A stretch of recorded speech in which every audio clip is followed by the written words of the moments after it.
भारत की शासन प्रणाली वेस्टमिंस्टर मॉडल का अनुसरण करती है। यही कारण है कि देश में संसद की कार्यवाही का नेतृत्व एक पीठासीन अधिकारी करता है, जिसे लोकसभा स्पीकर कहा जाता है। सदन के अध्यक्ष की महत्ता के बारे में भारत के प्रथम प्रधानमंत्री पंडित जवाहरलाल नेहरू ने कहा था कि संसदीय लोकतंत्र में अध्यक्ष सदन की गरिमा और स्वतंत्रता का प्रतिनिधित्व करता है। चूंकि संसद देश का प्रतिनिधित्व करती है, इसलिए अध्यक्ष पद एक हिसाब से देश की स्वतंत्रता का प्रतीक बन जाता है। पिछली यानी 17वीं लोकसभा 2019 में बीजेपी सांसद ओम बिरला को सर्वसम्मति से अध्यक्ष चुना गया था। अब 18वीं लोकसभा के लिए स्पीकर के पद पर कौन आसीन होगा, इसे लेकर कवायदें चल रही हैं। लेकिन इससे पहले सदन में चुने हुए सांसदों को शपथ दिलाने के लिए प्रोटेम स्पीकर की नियुक्ति की जाएगी। प्रोटेम स्पीकर आमतौर सदन का सबसे सीनियर लीडर होता है। लोकसभा अध्यक्ष चुने कैसे जाते हैं, उनके कार्य एवं शक्तियां क्या होती हैं, और ये पद इतना अहम क्यों है, खासकर कि गठबंधन की सरकारों में। बता दें कि लोकसभा देश की सर्वोच्च विधायी संस्था है। सदन के कामकाज को संचालित करने के लिए एक अध्यक्ष को चुना जाता है। लोकसभा अध्यक्ष बनने के लिए सबसे पहली शर्त होती है कि स्पीकर को सदन का सदस्य होना चाहिए। इसके अलावा अध्यक्ष पद के लिए कोई विशेष क्वालिफिकेशन का प्रावधान नहीं है। लोकसभा अध्यक्ष के साथ पीठासीन अधिकारियों और उपाध्यक्ष का चयन सदन के सदस्यों द्वारा साधारण बहुमत के आधार पर किया जाता है। आमतौर पर सत्ताधारी दल के सदस्य ही स्पीकर पद के लिए चुने जाते हैं। परंपरा के अनुसार सत्ताधारी पार्टी अन्य दलों के नेताओं के साथ विचार विमर्श के बाद अध्यक्ष पद के लिए उम्मीदवार की घोषणा करती है। उम्मीदवार का फैसला किए जाने के बाद संसदीय कार्य मंत्री या प्रधानमंत्री अध्यक्ष पद के लिए उनके नाम का प्रस्ताव रखते हैं। फिर सर्वसम्मति से अध्यक्ष चुन लिए जाते हैं।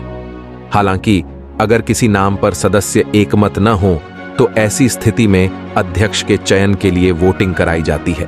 अध्यक्ष का कार्यकाल कितना होता है? अध्यक्ष अपने चुनाव की तारीख से अगली लोकसभा की पहली बैठक के ठीक पहले तक पद धारण करता है। अध्यक्ष पुनः निर्वाचित होने के लिए पात्र होता है। जब लोकसभा भंग होती है, अध्यक्ष अपना पद तुरंत खाली नहीं करता है। वह अपने पद पर नवनिर्वाचित लोकसभा की पहली बैठक तक बना रहता। अध्यक्ष की भूमिका और शक्तियां: वह सदन के अंदर भारत के संविधान के प्रावधानों, लोकसभा की प्रक्रिया और कार्य संचालन के नियमों तथा संसदीय मामलों का अंतिम व्याख्याकार होता है। वह इन प्रावधानों की व्याख्या के मामलों में अक्सर ऐसे निर्णय देता है जिनका सदस्यों द्वारा सम्मान किया जाता है और जो प्रकृति में बाध्यकारी होते हैं। वह संसद के दोनों सदनों की संयुक्त बैठक की अध्यक्षता करता है। ऐसी बैठकें किसी विधेयक पर दोनों सदनों के बीच गतिरोध को दूर करने के लिए राष्ट्रपति द्वारा बुलाई जाती हैं। वह सदन को स्थगित कर सकता है या सदन की कुल संख्या का 10वां हिस्सा, जिसे गणपूर्ति कहा जाता है, की अनुपस्थिति में बैठक को स्थगित कर सकता है।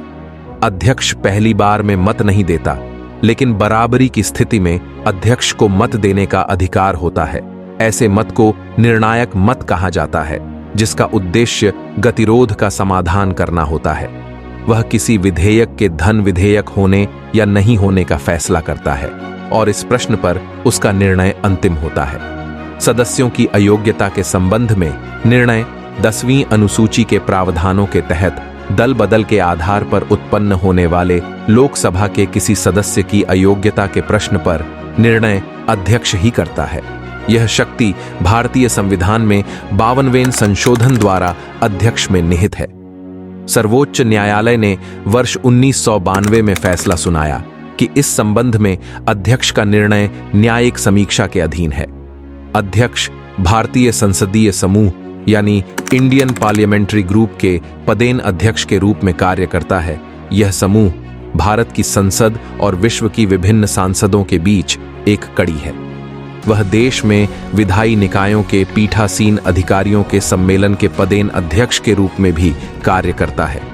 समितियों का गठन: लोकसभा की समितियां अध्यक्ष द्वारा गठित की जाती है और इसके निर्देशन में कार्य करती हैं। इसके द्वारा सभी संसदीय समितियों के अध्यक्ष मनोनीत किए जाते हैं। इसकी अध्यक्षता में कार्य सलाहकार समिति, सामान्य प्रयोजन समिति और नियम समिति जैसी समितियां सीधे काम करती हैं। अध्यक्ष को हटाना सामान्यतः लोकसभा अध्यक्ष लोकसभा के कार्यकाल तक अपने पद पर बना रहता है, लेकिन निम्नलिखित शर्तों के अंतर्गत अध्यक्ष को लोकसभा के कार्यकाल से पहले अपने पद को खाली करना पड़ सकता है। यदि वह लोकसभा का सदस्य नहीं रहता है, यदि वह उपाध्यक्ष को पत्र लिखकर इस्तीफा दे देता है, यदि उसे लोकसभा के सभी सदस्यों के बहुमत से पारित प्रस्ताव द्वारा हटा दिया जाता है, ऐसा प्रस्ताव अध्यक्ष को 14 दिन की अग्रिम सूचना देने के बाद ही पेश किया जा सकता है। जब अध्यक्ष को हटाने का प्रस्ताव सदन के विचाराधीन हो तो वह बैठक में उपस्थित हो सकता है, लेकिन अध्यक्षता नहीं कर सकता।